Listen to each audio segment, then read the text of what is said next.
আসসালামু আলাইকুম রহমতুল্লাহি ওবরকাতুহু। সম্মানিত দর্শক, রাষ্ট্রপতি জনাব শাহাবুদ্দিন চুপ্পু তিনি সম্প্রতি বাংলাদেশের অন্যতম শীর্ষ দৈনিক কালের কণ্ঠ সেখানে একটি নাতিদীর্ঘ সাক্ষাৎকার দিয়েছেন। কালের কণ্ঠের নির্বাহী সম্পাদক নিজে বঙ্গভবনে উপস্থিত হয়ে এই সাক্ষাৎকারটি গ্রহণ করেছেন এবং আমাদের এই বাংলাদেশে কোনো রাষ্ট্রপতি রাষ্ট্র ক্ষমতায় থেকে এরকম নাতিদীর্ঘ সাক্ষাৎকার কোনো জাতীয় দৈনিকে দিয়েছেন এটা যেভাবে আমি দেখিনি। আর সেই সাক্ষাৎকারের মধ্যে নিজের অপমান, নিজের বেদনা, নিজের গ্লানি, নিজের কষ্ট এবং অপমান যেভাবে তিনি ফুটিয়ে তুলেছেন সেটি সারা দেশের মানুষকে নিদারুণভাবে নাড়া দিয়েছে। আমরা যারা বাইরে আছি তারা হয়তো মনে করি যে রাষ্ট্রপতি মানে একটা বিরাট ব্যাপার। তিনি সেখানে রাজার হালে আছেন, পায়ের উপর পা তুলে বসেছেন। প্রতি অক্তে তার জন্য শাহী খাবার তৈরি হয়, তার জন্য ডাক্তার আছে, তার নামাজ পড়ার জন্য আলাদা জায়গা আছে, ব্যায়ামাগার আছে, আরও কত কী।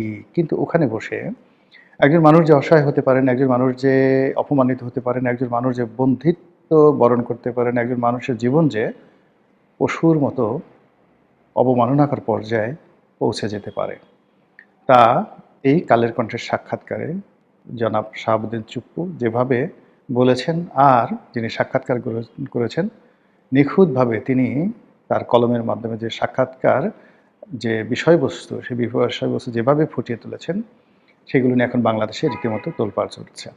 কালের কণ্ঠের এই রিপোর্টটি নিয়ে দেশের প্রথম সারির সব পত্রপত্রিকা নিউজ করেছে রাষ্ট্রপতির বক্তব্য নিয়ে। এমনকি কালের কণ্ঠকে যারা দেখতে পারে না, প্রথম আলো, ডেইলি স্টার, তারাও এই সাক্ষাৎকারটিকে রেফারেন্স হিসেবে ব্যবহার করে একের পর এক উপর্যুপরি রিপোর্ট ছাপাচ্ছে। দেশের গণমাধ্যমগুলো একটার পর একটা রিপোর্ট করছে। আমরা যারা পডকাস্ট তৈরি করছি বা আমরা যারা কন্টেন্ট তৈরি করছি, আমরা কিন্তু একই কথা বারবার বলে যাচ্ছে। এর কারণ হলো রাষ্ট্রপতির এই বক্তব্য তার একার নয়, তার এই বক্তব্য পুরো জাতির। তিনি যে অপমানিত হয়েছেন, লাঞ্ছিত হয়েছেন, তিনি ব্যক্তি শাহাবুদ্দিন চুপ্পু লাঞ্ছিত হননি। তিনি লাঞ্ছিত হয়েছেন 18 কোটি বাংলাদেশি মানুষকে নিয়ে।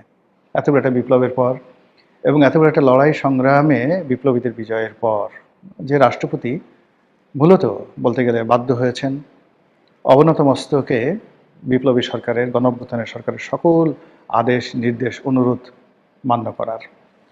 তিনি সসম্মানে চলে যেতে পারতেন, তাকে বিদায় দেওয়া হতে পারত, কিন্তু সেটা না করে তাকে যে অমানবিক নির্যাতন করা হয়েছে, তাকে আটকে রেখে অনেকটা বন্দিত্বের মতো অবস্থায় ফেলে তাকে যেভাবে খোঁচানো হয়েছে, যেভাবে একজন মানুষকে যদি একটা মানে যাকে বলা হয় রুমের মধ্যে রেখে চারিদিকে বিষধর গোখরা সাপ ছেড়ে দেওয়া হয়, তখন সেই মানুষটির মনোজগতে যে ভয় এবং ভীতিকর অবস্থা তৈরি হবে, ঠিক একই অবস্থা রাষ্ট্রপতি গত 17 মাস ধরে ভোগ করেছেন।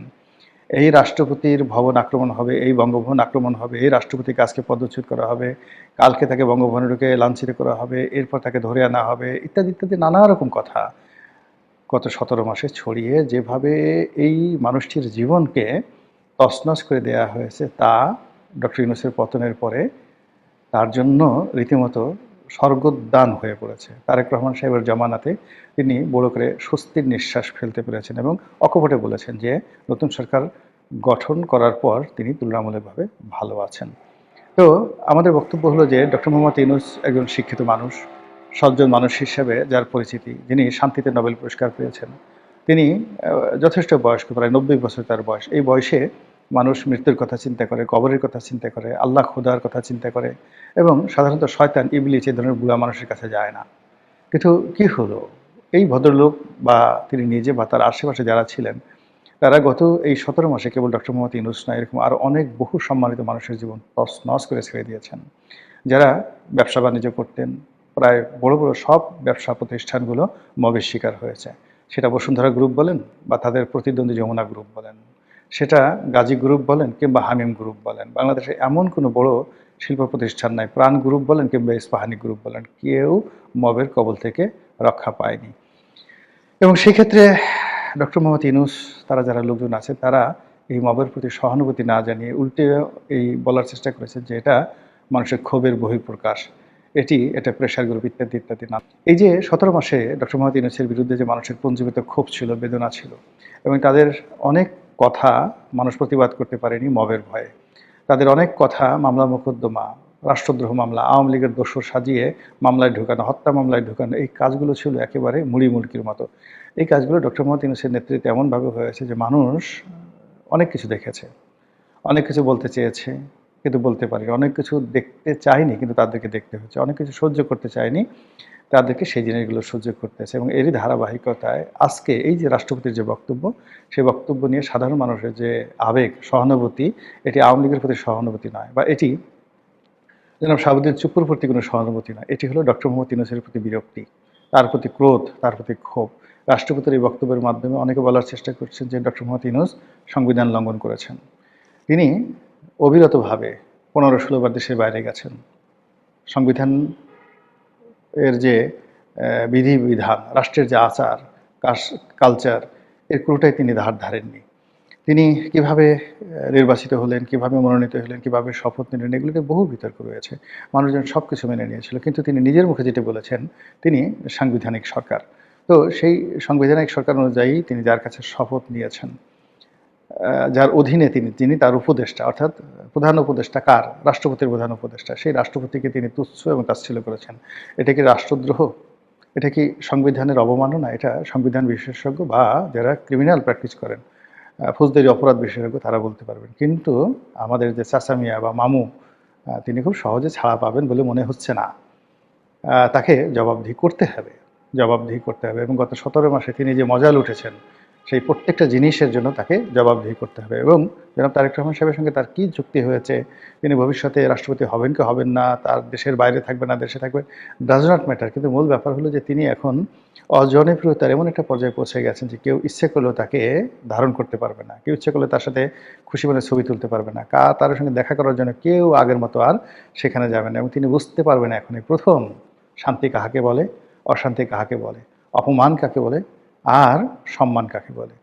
কোনো সম্মানিত ব্যক্তিকে অসম্মান করলে যে কী পরিণতি হয়, এটি এখন তিনি হাড়ে হাড়ে টের পাবেন। যেটা বলছিলাম যে তিনি তার ক্ষমতাকালীন সময়ে বহুবার দেশের বাইরে গেছেন। প্রোটোকল অনুযায়ী তার উচিত ছিল রাষ্ট্রপতির সঙ্গে দেখা করে যাওয়া আর বিদেশ থেকে এসে রাষ্ট্রপতির সঙ্গে দেখা করা। একটা কাজ তিনি করেননি।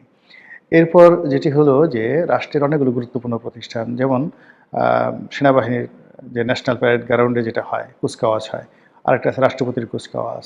এরপর যেটা হয় সেটা হলো আমাদের যে জেন্টেলম্যান ক্যাডেট রয়েছে, বিএমএ, বাংলাদেশ মিলিটারি একাডেমিতে যারা অফিসার হিসেবে ঢোকেন, তাদের যে পাস আউটের যে সময়, এই সময়টিতে রাষ্ট্রপতি উপস্থিত থেকে এখানে ভাষণ দেন।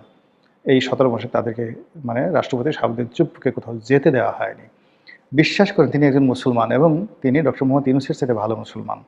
তিনি ডক্টর মোহাম্মদ ইউনূসের চাইতে নামাজ কালাম পড়েন এবং তার যে অধার্মিক যে কর্মকাণ্ড, সেই অধার্মিক কর্মকাণ্ড, মানে শাহাবুদ্দিন চুপ্পুর কোনো অধার্মিক কর্মকাণ্ড নজির আমরা পাইনি।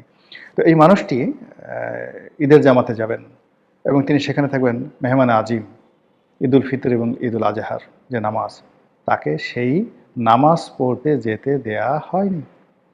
এমনকি তাকে ভোট দিতে যেতে দেওয়া হয়নি। তিনি ভোট দিতে যাননি। তাকে ওই যে কি যেন, মানে ডাক যোগে যে ব্যালট পেপার, সেটা পাঠিয়ে সেখানে তাকে ভোট দিতে বলা হয়েছে। এইরকম তার স্টাফদেরকে নিয়ে যাওয়া হয়েছে। তার কোনো খবরাখবর প্রকাশিত হয়নি। এমনকি বঙ্গভবনে তার যে খাবারের যে তালিকা, সেই খাবারের তালিকায় ঠিকমতো মাছ, মাংস, তরিতরকারি দেওয়া হয়েছে কিনা, উনি ভদ্রলোক মানুষ, মানে শাহাবুদ্দিন চুপ্পু ভদ্রলোক মানুষ, সেই কথা তিনি বলেন নাই। কিন্তু আমার বিশ্বাস যে তার যে প্রাপ্য খানাপিনা রয়েছে, সেই খানাপিনাও ঠিকমতো গেছে কিনা সেটা নিয়ে যথেষ্ট সন্দেহ রয়েছে। তো এই সকল কথা প্রকাশিত হয়েছে কিয়দাংশ, আরও প্রকাশিত হবে অনেক কিছু। এই সময়টাতে কারা তার সাথে খারাপ আচরণ করেছে, কারা তাকে টেলিফোন হুমকি দিয়েছে, দামকি দিয়েছে, ইত্যাদি নানা বিষয়। তো এগুলো চলছে, খেলা জমে উঠেছে। দেখা যাক কোথায় গিয়ে এই খেলা থামে। মহান আল্লাহ আমাদের সবাইকে হেদায়েত দান করুন, হেফাজত করুন। আসসালামু আলাইকুম ওয়া রাহমাতুল্লাহি ওয়া বারাকাতুহু।